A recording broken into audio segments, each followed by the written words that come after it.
Chào mừng bạn đến với kênh Mẹ vào bếp. Hôm nay mình sẽ chia sẻ cho các bạn cách nấu chè trôi kho đường. Đây là một món ăn rất ngon vào cả mùa đông và mùa hè, đều rất được nhiều người yêu thích. Nếu bạn yêu thích món ăn này, hãy cùng vào bếp với mình nhé.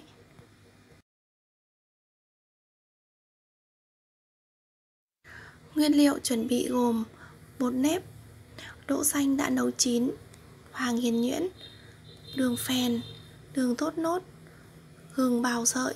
Chúng ta bắt đầu làm nhé. Trước tiên chúng ta sẽ chia bột và chia thành từng miếng nhỏ vừa ăn.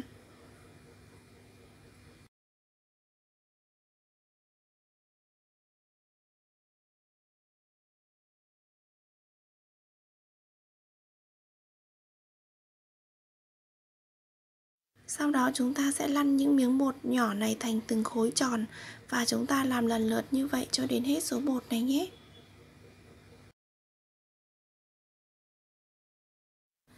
Tiếp theo chúng ta sẽ tiến hành chia đỗ, và đỗ này chúng ta cũng chia giống như chia bột nhưng với kích thước nhỏ hơn và lăn thành từng khối tròn giống như bột.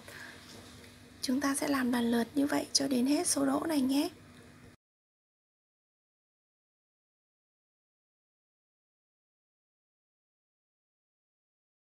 Phần nhân đỗ và phần vỏ bánh đã sẵn sàng. Bây giờ chúng mình sẽ tiến hành nặn bánh nhé. Dùng ngón tay cái chúng ta ấn nhẹ vào giữa khối bột tạo thành vùng lõm, sau đó chúng ta đặt nhân đỗ vào giữa. Tiếp theo chúng ta sẽ nặn hai bên viền bột để cho mỏng ra. Sau đó ấp hai bên viền bột đã nặn mỏng vào và bọc kín phần đỗ ở giữa. Các bạn lưu ý ở công đoạn nặn bánh, chúng ta sẽ bọc thật kín đỗ, không để hở. Như vậy thì khi luộc bánh sẽ không bị vỡ và ăn cũng sẽ ngon hơn nhé.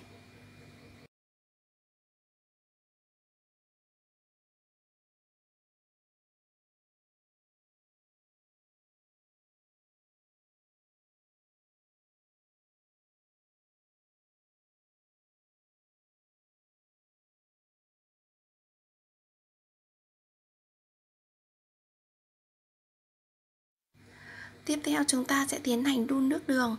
Khi nước sôi thì chúng ta sẽ đổ khoảng 100g đường thốt nốt và 100g đường phèn vào để chúng ta đun. Đường này các bạn có thể điều chỉnh theo sở thích của mình nhé. Tiếp theo chúng ta sẽ đậy vung lại và đun đến khi nào đường tan hoàn toàn. Khi nước sôi trở lại, đường tan hoàn toàn thì chúng mình sẽ đổ phần gừng bào sợi vào nhé.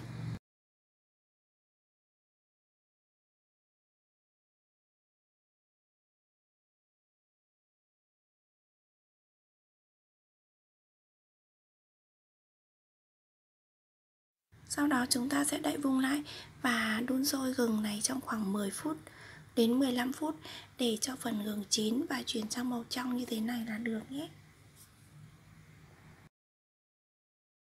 Khi gừng đã chín thì chúng mình sẽ cho phần bánh vào và đun tiếp.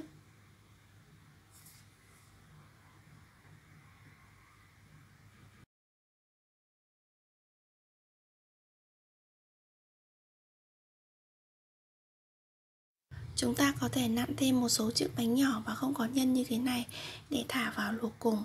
Như vậy thì món bánh kho của chúng ta nhìn sẽ ngon và bắt mắt hơn.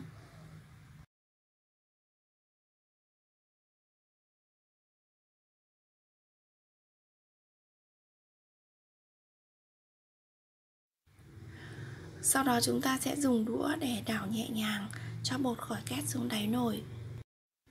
Đậy vung và đun cho nước sôi trở lại.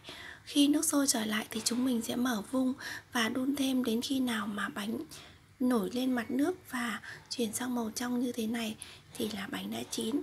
Bây giờ chúng mình sẽ múc ra bát để thưởng thức thôi.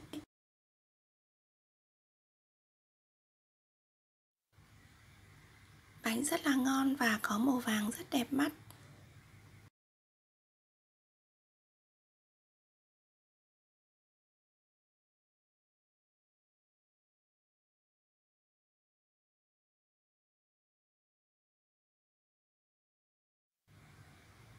Và múc thêm một số bánh nhỏ xíu xinh xinh này nữa.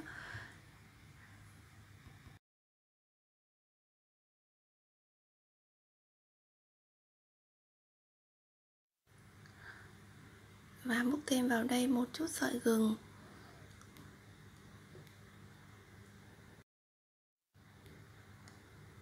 Thêm một chút nước. Vậy là chúng ta đã có một bát bánh kho đường rất ngon rồi.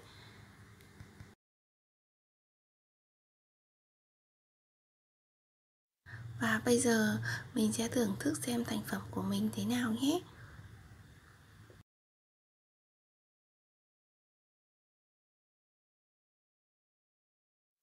Phần nhân bánh rất là vàng và mềm, không hề cứng một chút nào.